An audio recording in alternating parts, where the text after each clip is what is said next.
Mesmo com o aumento de casos de Covid-19, pelo menos 17 estados e o Distrito Federal vão retomar as aulas presenciais de forma obrigatória. Isso segundo um levantamento feito aqui por nós da CNN Brasil. Somente alunos com comorbidade poderão estudar de casa, Rafael Colombo. Então, vamos falar um pouquinho mais sobre esse assunto com o presidente do Departamento de Infectologia da Sociedade Brasileira de Pediatria, Dr. Marco Aurélio Safadi, que mais uma vez atende a CNN.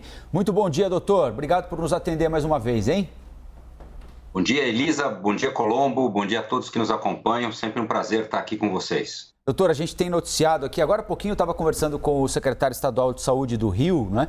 E ele confirmou que há um número maior do que em outras ocasiões, em outras ondas, de crianças internadas em leitos de atendimento ou unidades de tratamento intensivo, né?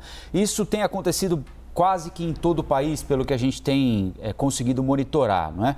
E aí, é claro, os pais ficam muito preocupados, né? Puxa, mas se está assim no período das férias, imagina então quando voltar às aulas. A escola é um ambiente mais ou menos seguro para as crianças a partir da semana que vem, quando será retomado o ano letivo? É um ponto muito importante para a gente discutir esse, Colombo, e aquilo que está sendo visto aqui no Brasil agora em relação às crianças, e não só aqui no Brasil, mas esse é um fenômeno mundial, né? Os dados são inquestionáveis nesse momento, tanto na Europa como na América do Norte, na Austrália, enfim, em todos os países onde a Ômicron tem circulado de forma relevante. Evidentemente, grupos não vacinados e crianças têm sido, de forma geral, acometidos com muito mais intensidade que os demais grupos, né? E não é diferente, a gente já vem antecipando, vamos dizer, essa perspectiva já há algum tempo. A grande pergunta que tem que ser feita é exatamente essa que você colocou, Colombo, e acho que esse é o mote de toda a discussão. A gente compreende como genuína a preocupação de muitos governantes, prefeitos e secretários de educação em relação ao temor, né, do ambiente escolar. Mas aqui eu queria deixar claro, se houve um aprendizado nesses 2 anos de pandemia, Colombo, é que em nenhum momento, repito, em nenhum momento as escolas funcionaram como um grande desencadeador de transmissão desse vírus na comunidade. Os locais onde as escolas foram fechadas, o que se observou é que o risco das crianças se infectarem, quando não no ambiente escolar, mas que aí inexoravelmente frequentando outros ambientes que estão abertos nesse momento, onde muitas vezes as medidas de proteção não são as mesmas que são, vamos dizer, exercidas nas escolas, mostraram que o risco de infecção era exatamente o mesmo, ou seja, o risco de infecção é muito mais determinado pelas condições comunitárias de transmissão do vírus e ambientais do que nas escolas propriamente ditas. Então, uma vez estabelecidas as medidas de proteção de forma eficiente, né, privilegiar ambientes ventilados, utilizar as máscaras e, nesse momento com a Ômicron, Colombo, quanto mais ajustadas ao rosto as máscaras forem, mais eficiente será essa medida, estabelecer a higienização das crianças.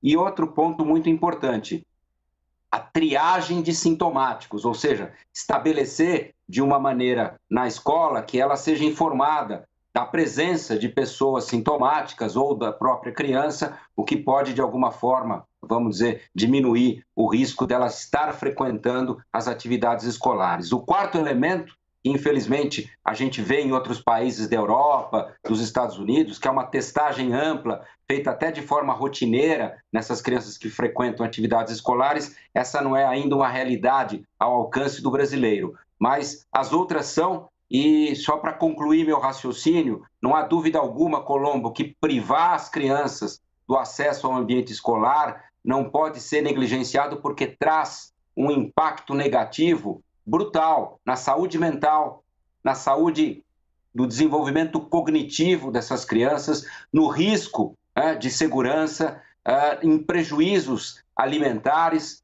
particularmente naqueles que são, vamos dizer, mais carentes, naqueles que têm mais dificuldades. Então, qualquer decisão de fechamento de escola tem que ser feito com muita parcimônia, com muita cautela e realmente, se isso for necessário. A gente insiste que essa é uma recomendação que só deve ser utilizada se de fato houver elementos que comprovem que ela é necessária. Doutora, a gente perguntou aqui do ponto de vista das crianças, porque esse é o mote do nosso assunto, mas também quero te perguntar do ponto de vista dos professores, dos diretores, fiscais, merendeiras, merendeiros, né? A gente tem tantos adultos que trabalham nesse ambiente escolar. Do ponto de vista dos adultos, é preocupante? Pode ser um problema ou não? O argumento é o mesmo que o senhor já utilizou para as crianças? O argumento, na minha opinião, é exatamente o mesmo, Elisa. Eu acho que a única coisa que a gente tem que lembrar e reconhecer aqui é o que a gente está vendo em todos os cenários dos ambientes onde a gente trabalha. Eu acho que nos estúdios aí da CNN não é diferente, no hospital onde eu frequento diariamente não é diferente. Nós estamos vendo um número grande de profissionais que são da linha de frente de uma forma geral, e não me refiro apenas aos trabalhadores da saúde, né, mas aos trabalhadores prioritários de locais que não podem prescindir da presença física deles, né? A gente está vendo aí um número grande de pessoas se ausentando.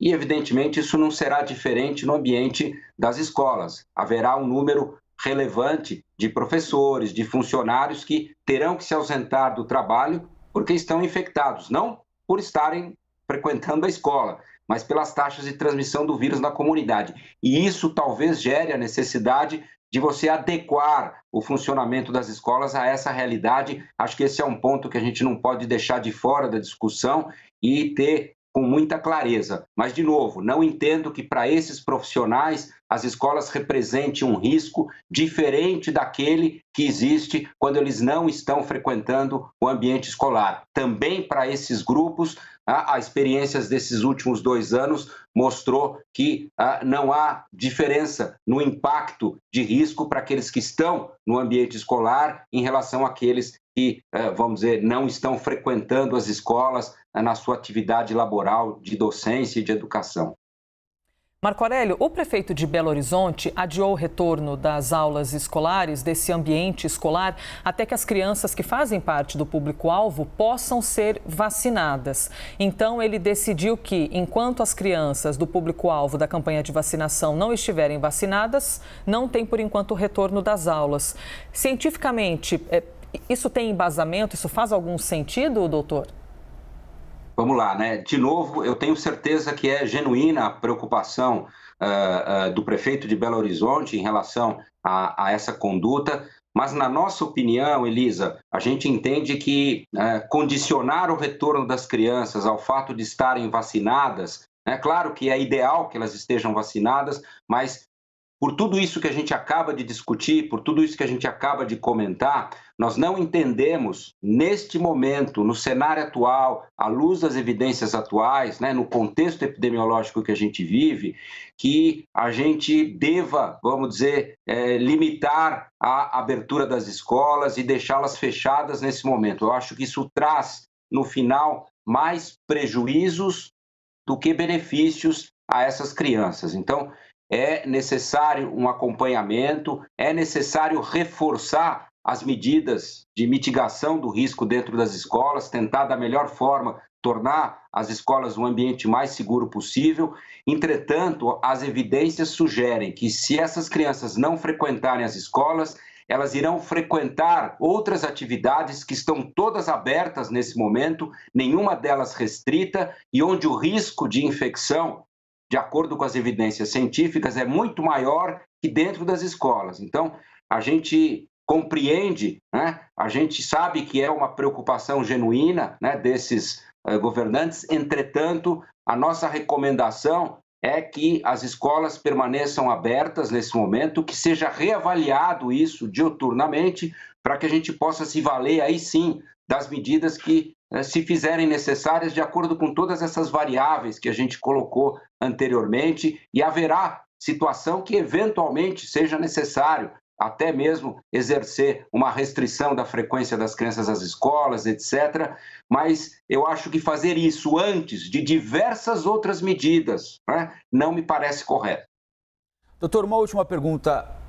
o número de crianças infectadas aumentou, como a gente tem a percepção, ou aumentou porque o número de pessoas infectadas também aumentou? Ou aumentou a gravidade com a qual elas estão sendo atingidas nesta variante em relação a outras? O que está acontecendo especificamente com esse público? Então vamos lá, né? Acho que a gente já tem muitas evidências científicas nesse sentido, Colombo, e eu vou tentar deixar isso o mais didático possível para as pessoas entenderem.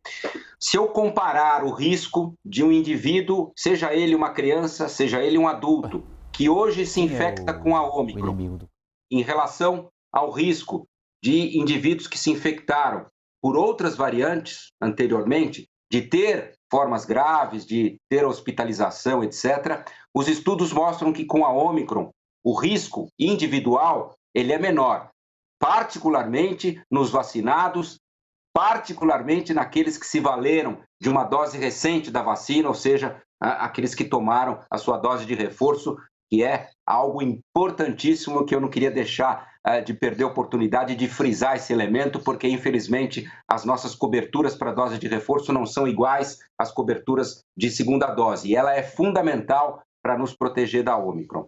Dito isto, Colombo, em relação ao que está acontecendo, é que esta variante é de tal forma transmissível, por características do próprio vírus e pelo fato de que a proteção que tivemos por infecções anteriores ou por vacinação não exercerem para esta variante o mesmo poder que exerciam para outras no que diz respeito ao risco de infecção, facilita muito a ocorrência de casos. Então, a gente tem um aumento exponencial do número de casos, como nunca vimos, isso é evidente, a gente está vivenciando isso no dia a dia.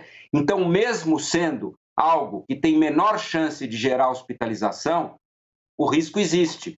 E aí, no final, o número absoluto de pessoas que acabam tendo que procurar a assistência médica, que acabam tendo que procurar auxílio nos hospitais e nas emergências, é muito grande, é superior até ao de eventos anteriores. E isso sobrecarrega essas unidades de saúde. Mesmo que individualmente o risco seja menor, a hora que é uma variante com tal transmissibilidade, com tal número de pessoas infectadas, num curto espaço de tempo, Colombo, porque como transmite muito rápida, essas infecções são geradas ao mesmo tempo num grande número de pessoas.